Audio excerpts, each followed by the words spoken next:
Hello, everyone. Welcome back to Sandwich Stories. This is episode number 3. And today we have in front of us Ramya Setty. She is the founder of multiple companies, I must say, one of which is Just a Thought. This is a digital marketing company. And better to come from the, I would not say horse's mouth, but please go ahead and tell me about what Just a Thought is. Sure. Just a Thought is a content marketing company. So when we say content marketing, so we develop the content and we market it for you.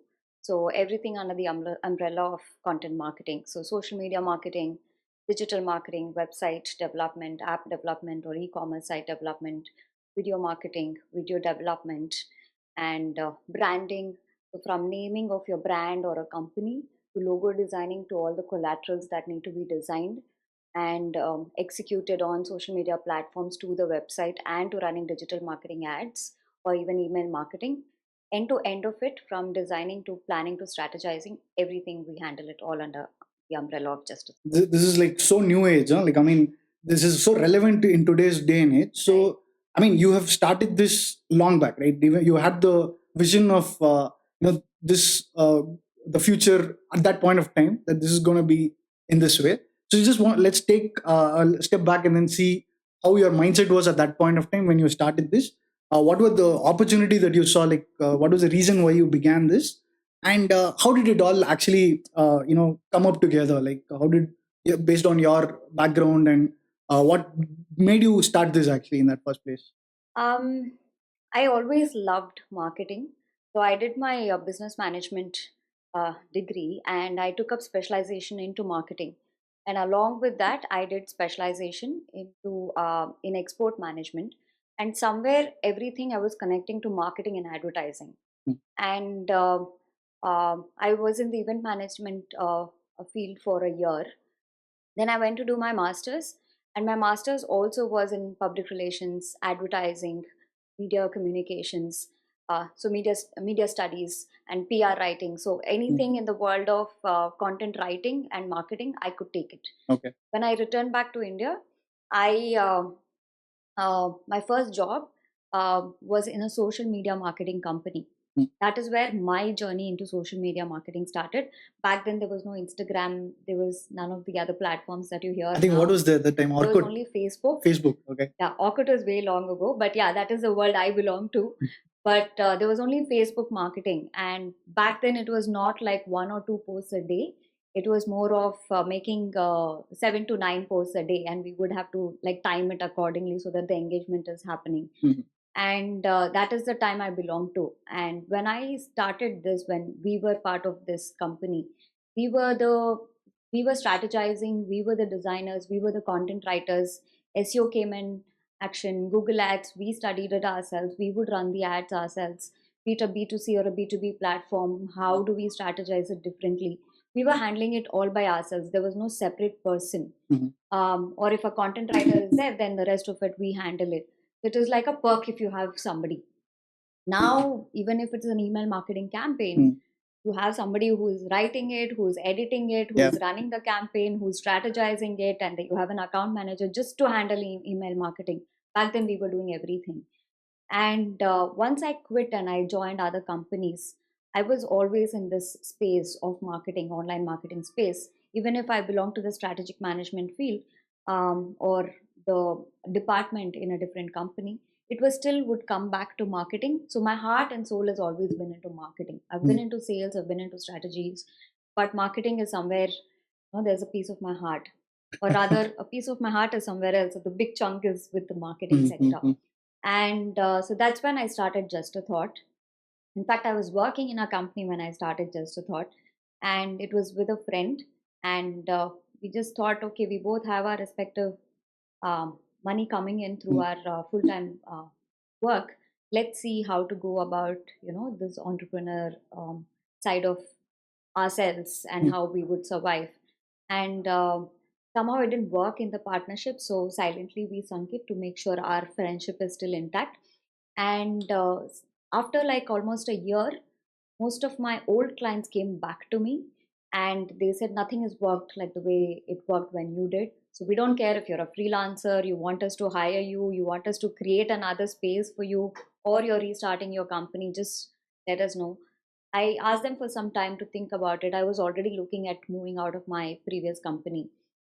And around that time, I am Bangalore was hosting the first digital marketing conference, and they connected with me to say we would want you to be a part of it. I'm like, I'm a nobody. I think you've got the wrong person. After chasing them enough number of times, I said yes to it. And by that evening, I had my website up and running because I had the old content, and I asked a friend to help me out. I had my website up and running with just a thought. I had my card design ready. By evening, I had the cards printed. At this stage, you're all alone? I mean, I'm all by myself. okay.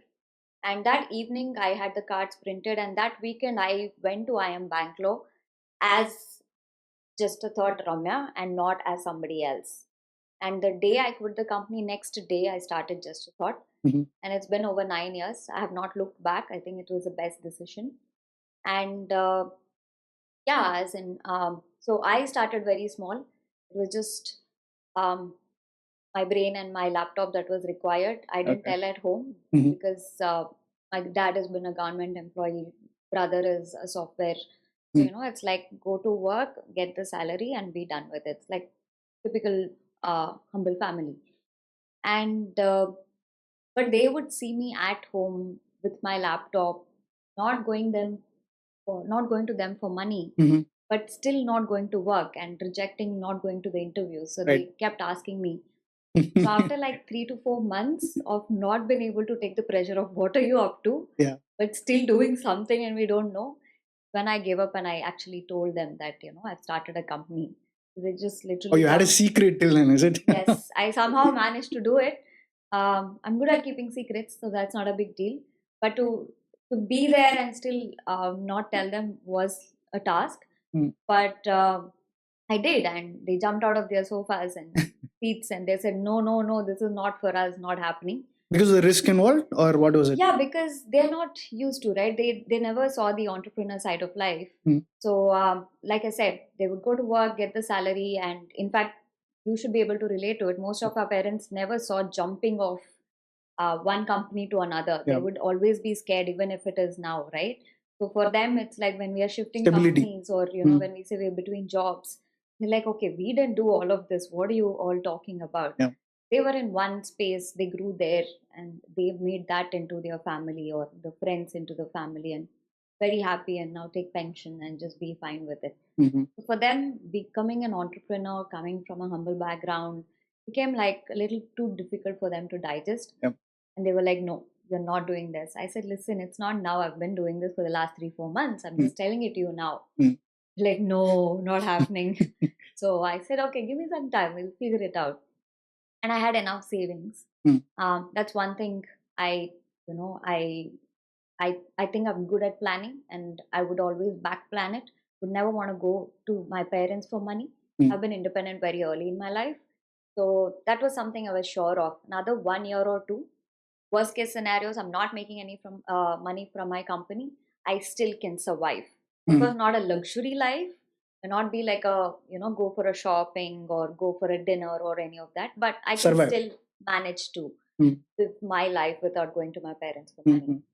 And they saw it, okay, crossed 1 year, they were like, okay, something is happening, something is stable. Second year and third year was like the next milestone. They're like, okay, she's doing something. I think the fifth year is when they stopped pestering me to go to interviews. And then they started talking. My daughter is running a company. Maybe you can become a client. And I'm like, no, they can't be the client. Marketing for But the digital marketing company. Yeah. They still exactly don't know what I do because obviously they can't relate to a lot of things. My brother does, of course, but my parents, they don't know exactly.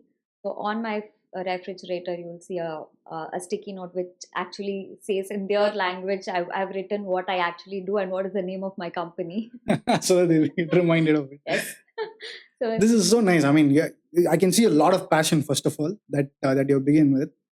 Where did the skills come from, actually? Like, I mean, you had it learned somewhere, because we spoke about SEOs and the transition, right, at that point of time. So you might have sat in, slogged your own self to learn all these things in the first place, right? Or was it like from your background of education or previous job, or where did that part of the? I would say both, Okay. because um, I I've I've always been reading books, and since college days, I've been reading a lot of marketing books. Thanks to my education as well, which was in this specific space. That was one of the reason I went away for my higher studies, because here it is. When you're doing MBA, it is not the direct specialization. Of course, now you have opportunities, not back then. So I wanted to do that exact specialization. So that is obviously helps me in terms of my research, content writing, mostly from my education. And then, of course, from the social media marketing company that I was a part of, that was like a very strong base. And the founder and the co-founder of the company are a husband and wife, and they really taught me a lot. I'm still in touch with them, and I think they've played a very strong and a very good role in my life in terms of the marketing space, for me to learn a lot. And like I said, initially I started very small. It was just social media marketing and email marketing.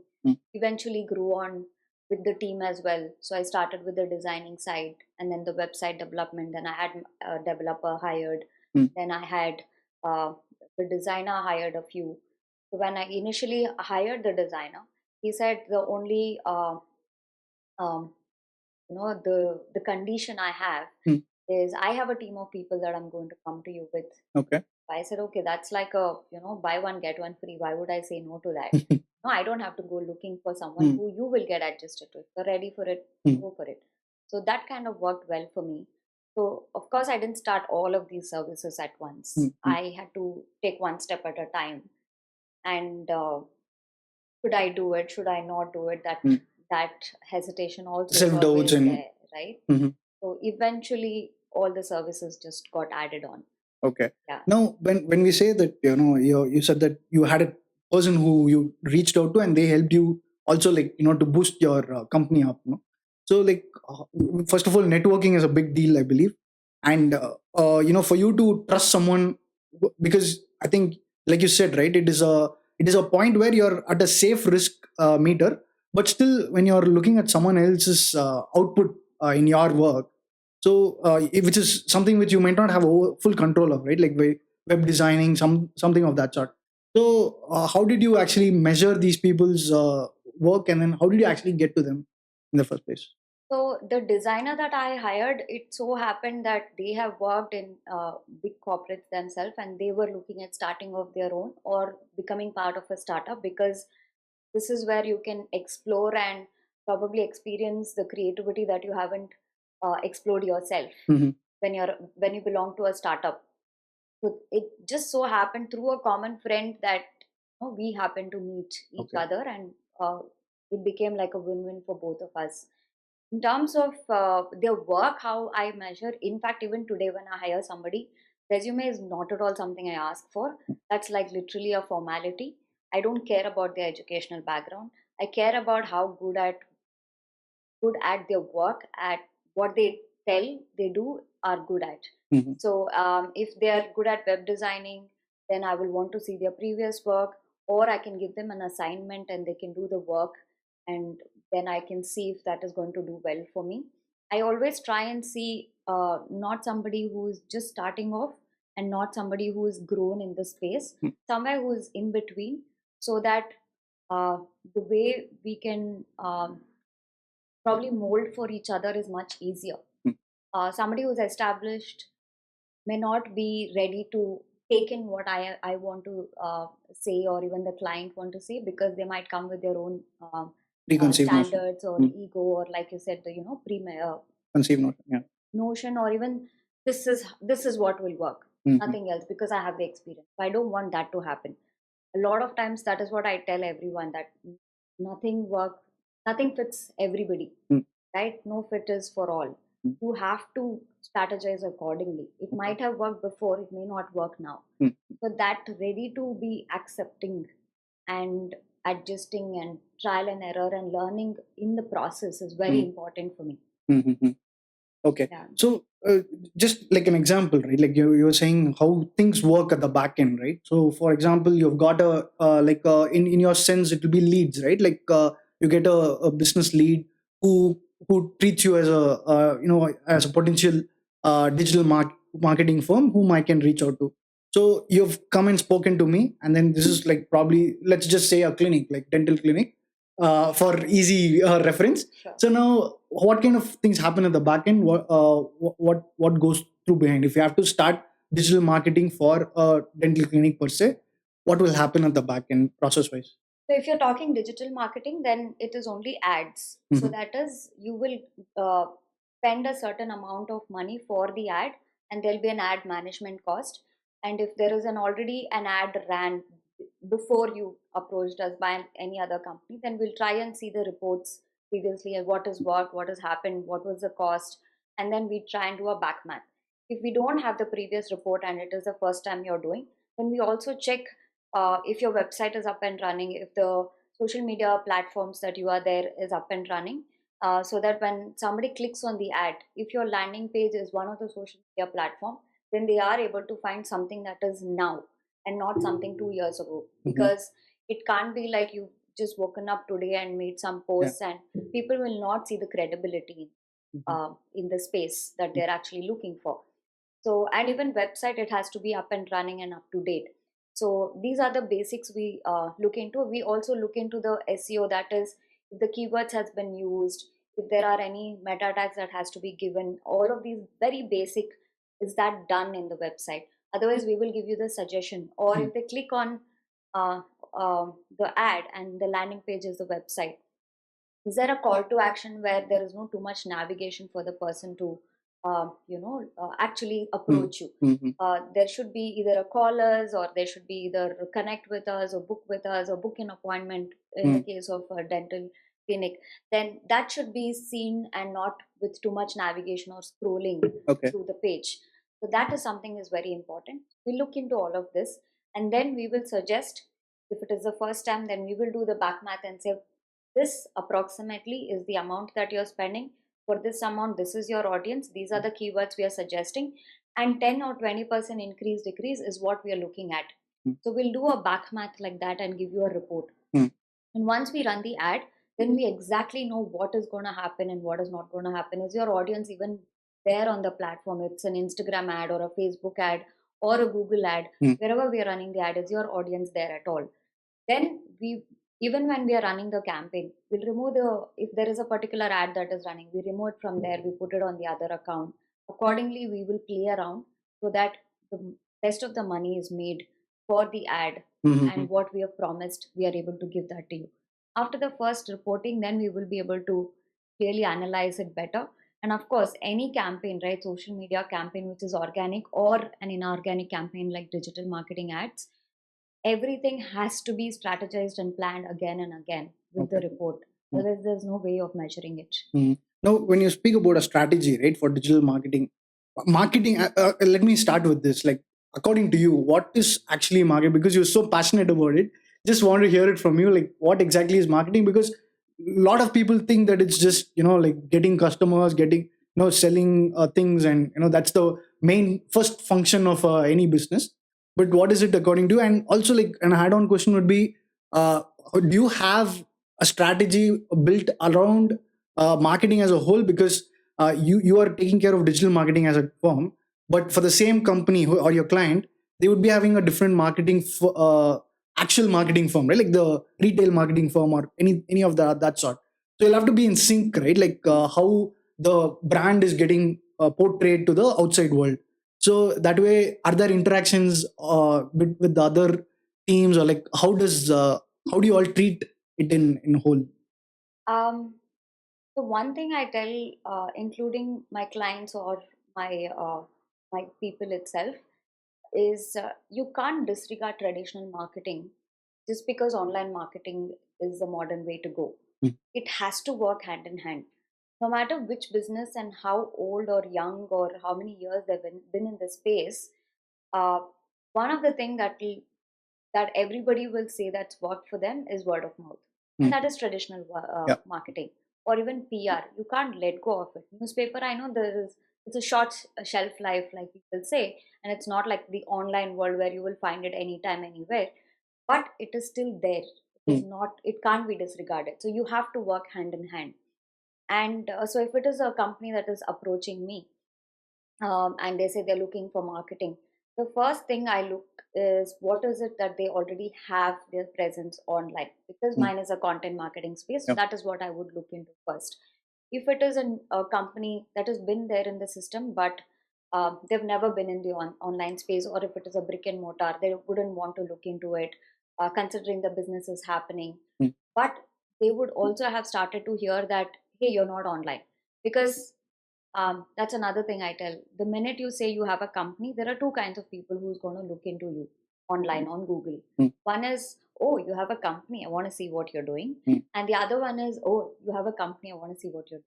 It's the same sentence, Okay. but the intention is different, right? Mm-hmm. One is, um, because I know you and I'm so proud and I'm interested to know what you're doing. Mm. The other one is, because I know you, I'm like, let's see what this person is doing. Are you capable enough to do something? Exactly. Okay, let's see what he's up to, right? Mm.